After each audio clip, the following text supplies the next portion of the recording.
The Angels will benefit from the Marcus Semien, Brandon Nimmo trade between the Rangers and the Mets.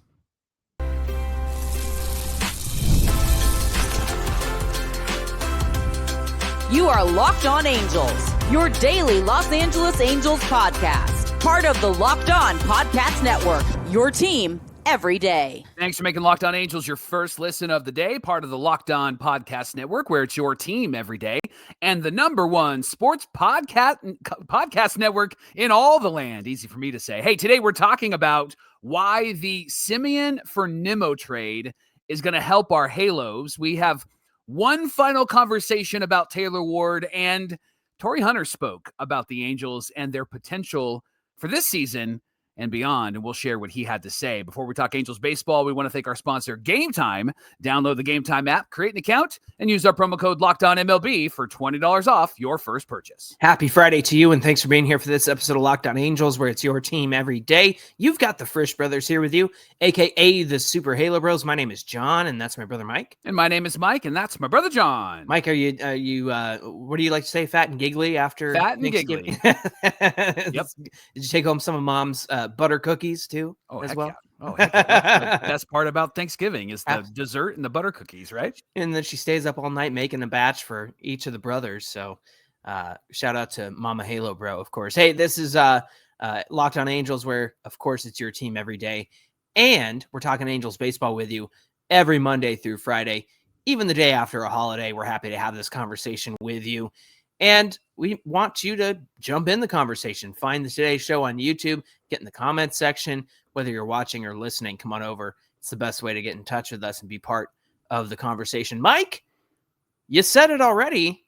This Marcus Semien to the Mets for Brandon Nimmo to the Rangers trade, it's going to be a good thing for the Halos, you think? Yeah. This was an interesting trade and surprising, I think, for the Rangers. 1-for-1. Yeah. I wonder if there was any physicals taken before. Heyo. Sorry, that was from a few days ago. So I think this trade actually benefits the Halos because Marcus Semien has been an Angels killer, Jon. Yeah. He has crushed the Angels in his career, not just with the Rangers, but also when he was with now the not Oakland A's and was really good. Jon, he has an incredible slash line against the Halos, 281 batting average, a 362 on base, a 486 slugging percentage, and an 848 OPS. In 161 games, Jon, he has 27 home runs, 87 RBIs, and 16 stolen bases. He's literally played a full season of baseball against the Angels as Marcus Semien. Yeah. And crushed him. And even when he was struggling, Jon, you knew that he was going to get a base hit. When Corey Seager gets on base because he swings at the first pitch every time he plays the Angels, then Semien would come up, and you knew he would make some contact, either move the runner over or find a gap, and then Corey Seager would end up scoring, and the Angels would be down 1-0 because that was the way the season went last year, and that's how it's gone against Marcus Semien. And then they traded him, Jon, and they traded him to the Mets for Brandon Nimmo. So we're not going to have to see the Mets as often as we see the Rangers. Right. But this actually benefits the Angels because Brandon Nimmo has not been good lifetime against our favorite team. Yeah, here's the thing. Marcus Semien has played, like I said, almost a full season of baseball against the Angels, where because Brandon Nimmo has been on the Mets, he's only had 12 games against the Angels. So the sample sizes here, Mike, are very lopsided. True. Brandon Nimmo, lifetime against the Angels in 12 games, just 12 games. Keep that in mind. 222 batting average, 333 on base, 400 slugging, and a 733 OPS. Like I said, 12 games, 2 home runs, 6 RBI, and 1 stolen base. The problem is, in the last 2 seasons, 25 and 24, those 3-game sets against the Mets, Nimmo got both of the home runs that he has against the Angels in both of those 3-game sets. So he hit 1 home run over 3 games against the Angels. So I will say this, the last 2 years of facing the Mets, 3 in 2024, 3 in 2025, Nimmo has been better than he was the first couple of years that the Angels faced the Mets with Brandon Nimmo on the team. So again, It's a world of difference. And all we're here to do is say, look, Marcus Semien has had a lifetime, a full season's worth of crushing the Angels. And Brandon Nimmo has not. Now, could Brandon Nimmo be a problem for the Angels? Certainly. Mm-hmm. But do you want to face the enemy you know or the enemy you don't know? Because we know that Marcus Semien, no matter what, will crush the Angels. With Brandon Nimmo, I think there's still a chance of who knows how this is really going to go. And I think that that's key as we have this conversation, right? Yeah. And not only did the Rangers trade Marcus Semien, but we talked about it earlier this week. No more Anaheim and no more Adell Garcia. Now, they could sign with another AL West team, and as of this recording, they have not yet, but they could. We're hoping that they don't because they have crushed us. Yeah. And then add Corey Seager into that. It made it really difficult to face the Rangers. And there's some rumors going around about Corey Seager that I feel like one of the Texas beat writers was, or maybe it was even one of the Texas play-by-play guys that were just like, guys, Corey Seager's not being traded. But for some reason, a lot of the baseball talking heads are saying that that's a possibility. So it would be pretty wild to me if the Rangers traded both of the huge acquisitions they made in 2021. They signed Seager and Semien. They still stunk in 21 and 22, and then they win the World Series in 23. Yeah. And so what they did was they signed these two huge pieces, and then they added the building blocks around those guys to get to the World Series, whether that was free agency or bringing up some of their young guys. Mike, it's almost like the Rangers did what the Angels couldn't do with Mike Trout and Shohei Ohtani, isn't it? Yeah, and that's why the Angels weren't able to win with those two guys. Plus, they weren't even on the same field for more than 40% of the time. Right. And then when you add Rendon into there, they played on the same team on the same field in almost 20% of the time, 20% of the games. 22, 25. It was terrible. Yeah, and I mean, made it sound like it was great. It's almost 20%, right? Yeah. Because they weren't out there. John, the question I have about this trade and about the non-tendered contracts to not giving a contract to Garcia and to Anaheim. Last year, it felt like the AL West was winnable because teams were not at their best. Does it seem like at this point, and I know that we haven't really had a big push for free agent signings and big trades and things like that yet, so this might be premature, but does it feel like we're kind of in that same boat as we head into 2026, especially with the Rangers kind of dismantling their team in a variety of different ways? It's really interesting to me because this time last year and even closer to the season, we had a conversation about what the AL West looks like and if it was kind of ripe for the taking. And in a lot of ways it was. But here's the thing, Mike. The Mariners didn't make that many changes in the offseason. They kind of came back with all the same guys, all the same dudes. The team that they had just missed the playoffs with, right? And hadn't made the playoffs since 2022. And so you felt like, okay, they're the same. Are they going to get any better? Well, they certainly did get better, despite the pitching injuries that, you know, some of those guys weren't even ready at the beginning of the season, or they did start the season and then they got hurt. Logan Gilbert comes to mind. I know George Kirby took some time to come back as well. And then Cal Raleigh has what I think should be an MVP season. Yeah, I think come on. Right. We haven't really talked about that, have we? No. As much as I despise the Mariners, I'm like, come on, Cal Raleigh deserved that MVP. It reminded me a lot of the Shohei season where Shohei pitched the best he's ever pitched and hit almost as good as he's ever hit and still lost it because Aaron Judge broke a 7th place home run record. So there you go. Yeah. But that's neither here nor there. What I'm saying is last year, the Mariners stood pat and somehow were able to get to a place at the trade deadline where they, honestly, I think they had the best trade deadline. The second thing is with the Astros, it was like, well, the Astros are always the Astros. They'll never go away.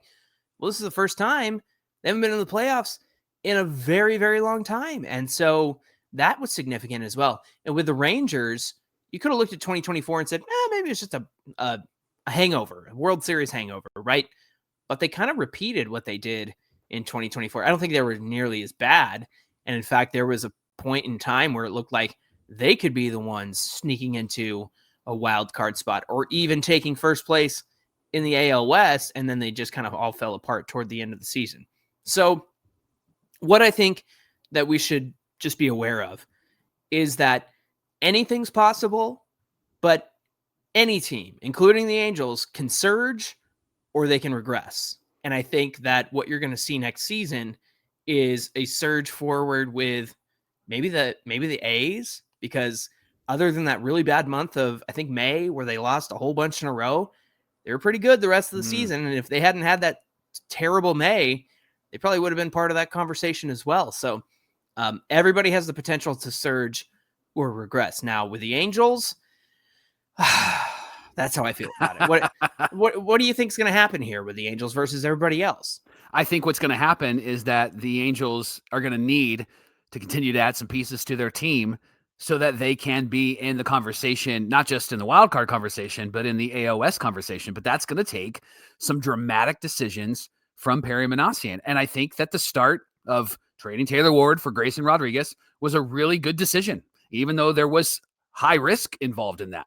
That's what it's going to take for this team to be in the conversation in 2026. It means that we're probably going to have to be kind of sad about some of the players that get traded so that we can have quality major league players. If Perry prioritizes controllable years, though, I think that he wins every single time, even if we're giving up somebody that we really, really love. We talked about it on yesterday's show when we were talking about giving attitude and expressing gratitude. And we talked about the trade for Andrelton Simmons. And they gave up Eric Ibar, they gave up Chris Ellis, and they gave up Sean Newcomb. John, Chris Ellis and Sean Newcomb were top guys in the Angels organization. Now, when they went to the Braves, they weren't the top guys because they've never really been high ranked, the Angels minor league prospects, but they utilized those guys in the best possible way. You got some really strong years from Andrelton Simmons, who got better when he was on your team, plus played really great defense on this team.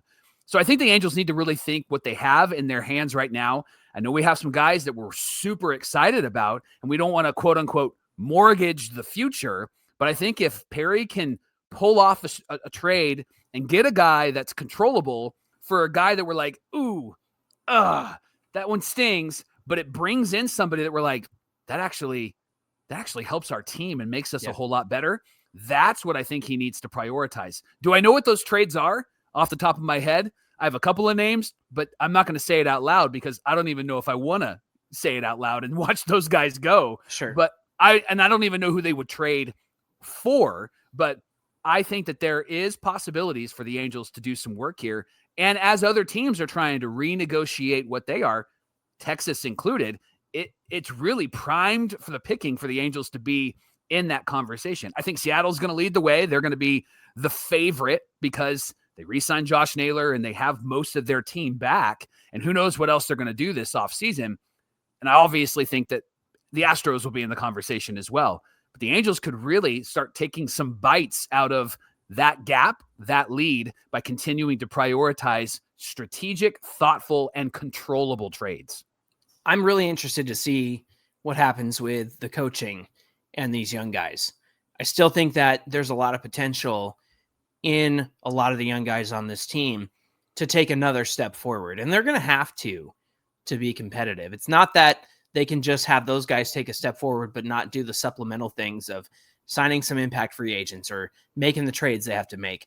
But a big part of the equation is, can the Zach Nettos and Logan O'Hoppes and Joe Adells and Nolan Schanuels, can they take a step forward? Christian Moore, can he be a big part of what goes right for this team this year? I think those are all very important questions. Mike, they need to take a step forward like the young A's core has taken a step forward.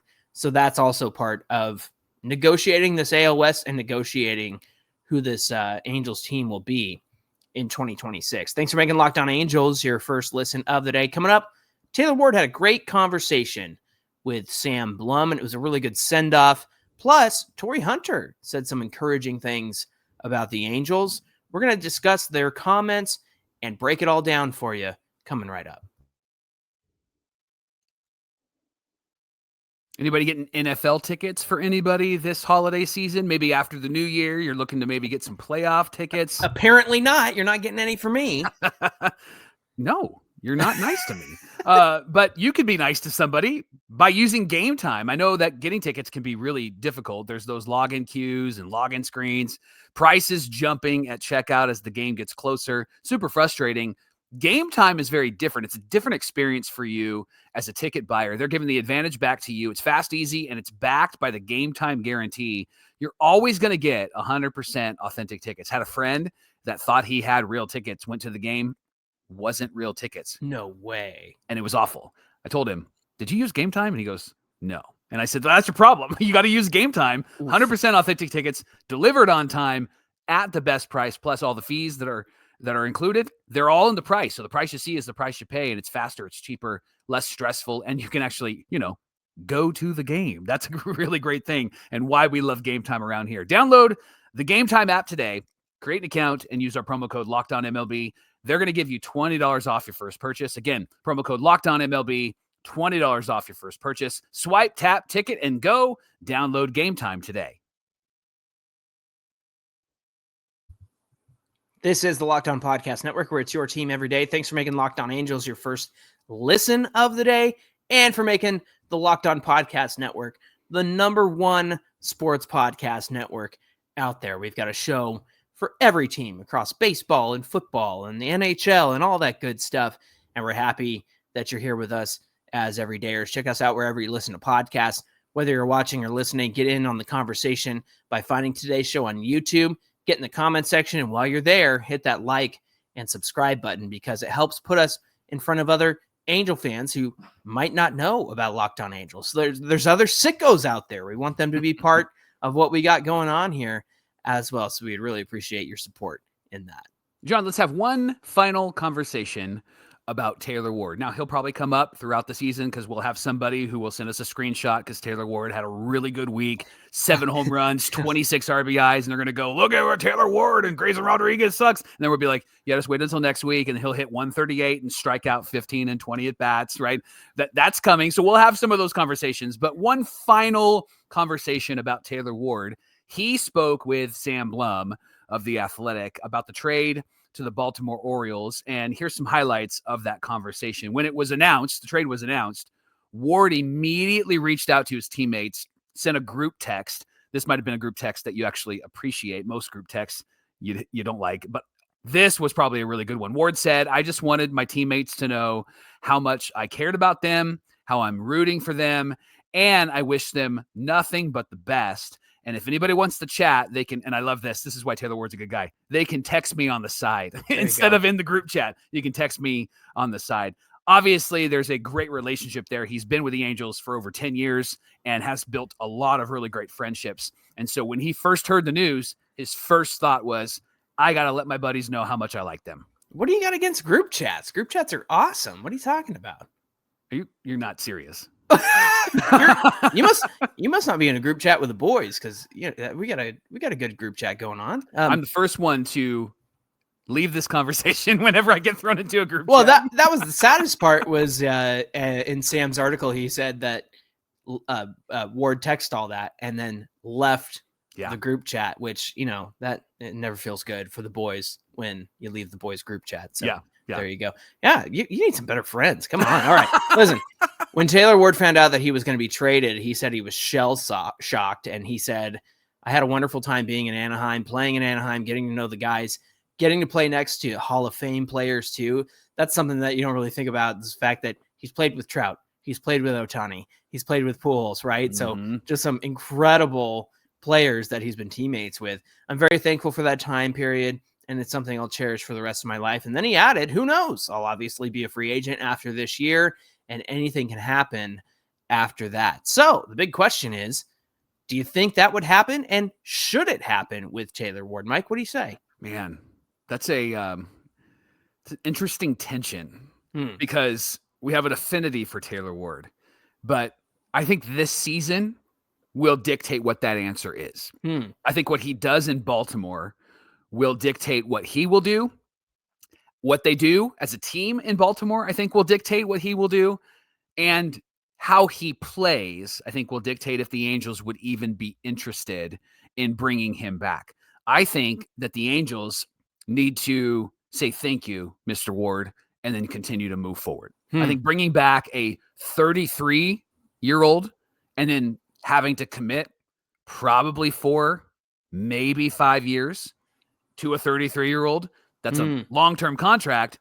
Maybe it'll be just 3 years, but you're still going to get 33, 34, 35, 36.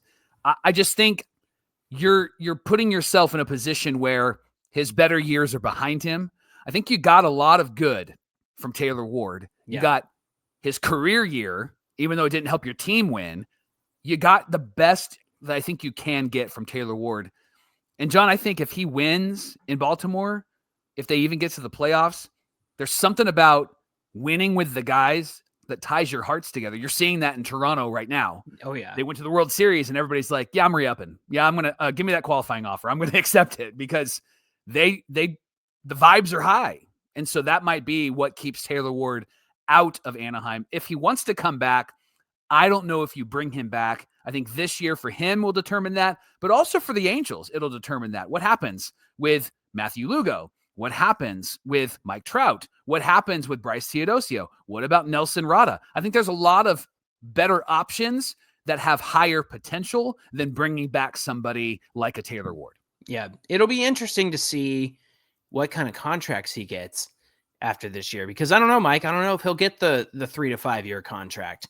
I think it could be shorter term deals with a higher value at the end of the day. Now, look, he's projected to make about $14 million this year in arbitration, which means he'll likely seek something higher than that. Yeah, going into his free agent year. I think even if he's not as good this year, which I have my doubts about that, I think he's going to be really great for the Orioles, and I think he's going to perform really well for them as well. But even if he didn't have a great season, I still think he'd make more than $14 million just because that's where the market's at. Yeah, for a guy like him, like at least 16 going into free agency. I mean, that would be the bottom of the barrel for me. And the kind of player that Taylor Ward is, I think people would be willing to sign him for maybe even like an $18 million contract for, 1 year, 2 years, 36, that kind of thing. So he is going to get more expensive. And I think you're right. I think the Angels have gotten the best years out of Taylor Ward. And that's not to say he's not going to have a great year in Baltimore. I just think that he's going to cost more. He's going to be older, and he might not be as good as he once was. And even if he is as good as he once was, I'm not sure it's the right fit to have him come back, right? Yeah, I don't think it is either, especially you've got a lot of really good years out of him, right? 4 years straight of 150 games, 4 years straight of being somebody that was pretty consistent in your lineup, 4 years straight of being a good dude, playing neutral, left field defense, 4 years straight of that. That's great. Now it's time to develop somebody else. That's where my mindset would be if I'm Perry Manassian, and I hope that that's where his mindset would be, because you have guys like, again, Matthew Lugo and Nelson Rada and Bryce Teodosio and others, and maybe depending on who they draft, right? There could be guys that pop out of nowhere, Jared Walsh type of player that, wow, where'd this guy come from, right? And could end up being somebody that you can count on. Cole Calhoun is another guy that from the past that showed up out of nowhere and ended up being fantastic. And so I think that the Angels need to say, thank you, Mr. Ward. Appreciate all that you've done. And we are going to continue to move forward. Yeah, it's going to be very interesting to see how this season goes for him. But I can say that we'll be rooting for him. And yes. I really enjoy watching the Orioles play ball, and I enjoy seeing them have success as well.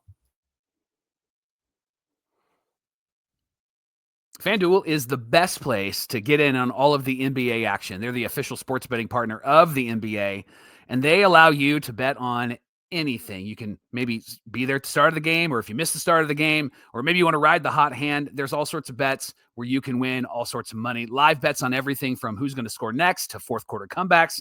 And it's all done legally and safely, and your money's in good hands, and the payouts come right to you. It's fantastic. FanDuel is your best friend when it comes to betting on sports. You can combine your live bets for a same-game parlay, even have a shot at a bigger payout. Just keeps every game really exciting. So right now, if you're a new customer to FanDuel, you're going to get $300 in bonus bets when your first $5 bet wins. So head to FanDuel.com, get signed up there, and play your game with FanDuel, the official sports betting partner of the NBA. Torii Hunter is somebody that we really thought had a great case to be the next Angels manager. In fact, he was asked about his interview with the Angels and applying for the managerial position. He said it was a great interview. They had a good talk. It just didn't work out. He shared that he took the opportunity because the opportunity presented itself. They were looking for a manager. They decided to interview me for the job. They told me that they wanted me to come in for it. And so when he was asked about his feelings towards the Angels, Torii Hunter said, I still love the Angels. That's why I did it, meaning applying for the job. And that's why I wanted to do it. However, he did decline to discuss the details of his interview with Perry Minasian and how the specifics went. And I get that. I think a lot of people could look at that and go, what's that about? But I mean, come on, it's kind of a private conversation, a private interview. I don't think you disclose that kind of stuff and make it public, right? Well, and he wants to be a manager one day. And so he's not going to throw Perry Minasian under the bus. And it didn't sound like it was bad. What I found interesting, though, was that they, according to Torii, they told him, hey, we'd love to have a conversation with you about this. So they kind of approached him. He didn't approach them. And he said yes, because he's like, hey, I love the Angels. Yeah. Why not? What a great opportunity. And that's the thing. You can have a really terrible team, but there's only 30 managerial positions that are available in baseball, right? Mm-hmm. 30 great jobs, and they're not offered to everybody. Yeah, and a lot of the best managers out there had to use some teams as stepping stones to get to some better teams out there, right? And for Torii to be in this conversation, and he hasn't really done much in the coaching realm or the managerial realm or in the front office realm. This is, I think, a high five to the person that he is. He's somebody that seems to have great integrity. We loved him as an Angel. And the fact that he came back last year and was an assistant, and you and I are of the opinion that he was the reason why one game, terrible defense, and the next game, great defense. It seemed like Torii Hunter was the guy in the dugout going, what's wrong with you guys? Get this together. You're major league players, and you can't play like that. So that's why I think it's a really awesome thing that they did decide to interview him and actually approached him about it. That's one of the reasons why we thought he'd make a good manager, was just it felt like the Torii Hunter effect was a real thing. And his presence being in the dugout and, seeing what one game looked like versus the next game. And Mike, the other thing, maybe this is something we should have brought up sooner, and maybe it's a counterpoint to the way we originally felt about it. Maybe anybody's presence in the dugout at that particular time would have whipped these guys into shape, right? Because Ron was gone, and then you had, I can't think of Doofus's name, who was managing for us. Ray Montgomery was reading his analytical book.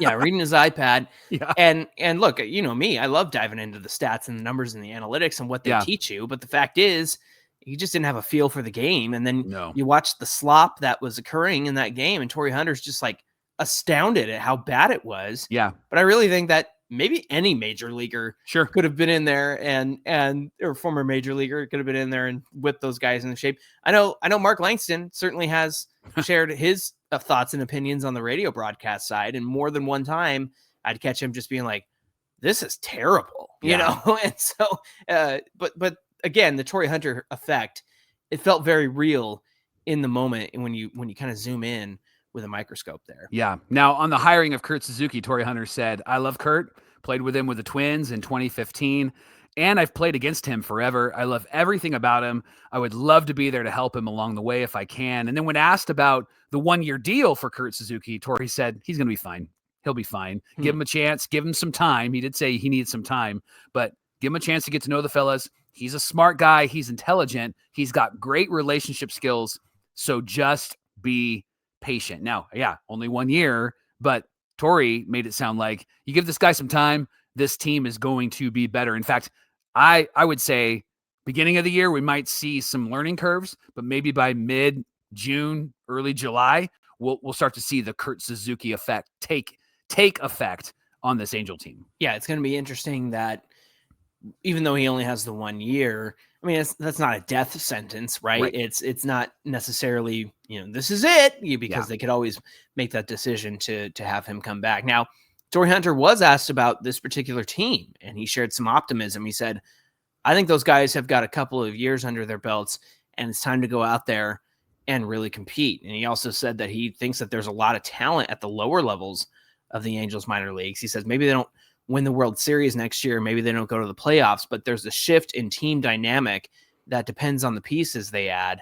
in the next 2 years, you're going to see a lot of these young guys, and they'll be a force to be reckoned with. So kind of what I was pointing to in the first segment, where the young guys need to take a step up because, now they've got a couple of years of experience. They know what a full season looks like. They know what the grind looks like. So how are you going to handle that better going into 2026?